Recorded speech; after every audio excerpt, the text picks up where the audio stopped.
everyone, so nag-unbox si Dad ng sapatos.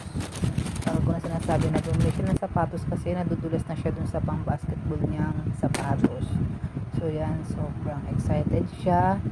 Midlip pa siya nung mga 4 and ginising ko kasi nag-text na yung Shopee rider sa kanya.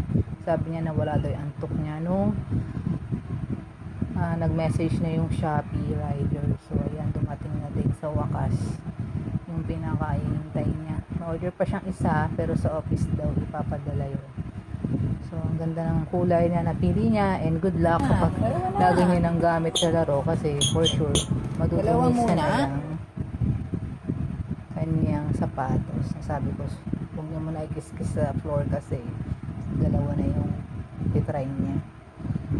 So maganda daw yan ibagay ng white socks.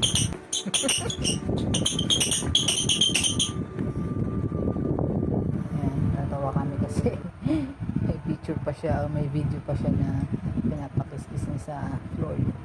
And nag-dinner na kami. Then after dinner, dumating naman yung another order niya na mga medyas kasi wala siyang isang medyas. Kaya yan, bumili na siya ng 3. Sana huwag nang mawala yung iba, no? Sa paglalaba kasi bisan ganun, diba? Nawawala natin yung isang pares o isang piraso. So yan, happy siya dyan. Bilan naman niya yung sarili niya, huwag yung puro bayad na lang kami ng utang. So ayan, i-enjoy naman niya yung kinikita niya kahit pa paano kasi deserve naman niya yun. Hindi Relax, mami. Okay, yan. Ano ba? Bluey, mas namang blue. Blue. Siyempre, hindi na talaga magka-eksaktong kulay yan. Yan ako ba? Basta yan. Oh, di ba?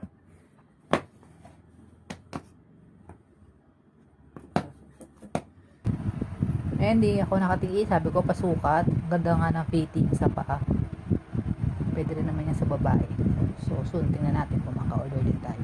So, nag-almusal kami kinabukasan. Yan, nag-request siya, hotdog, itlog. Ayun yung parang biko na sinangag kasi ang gara ng kanin namin kagabi.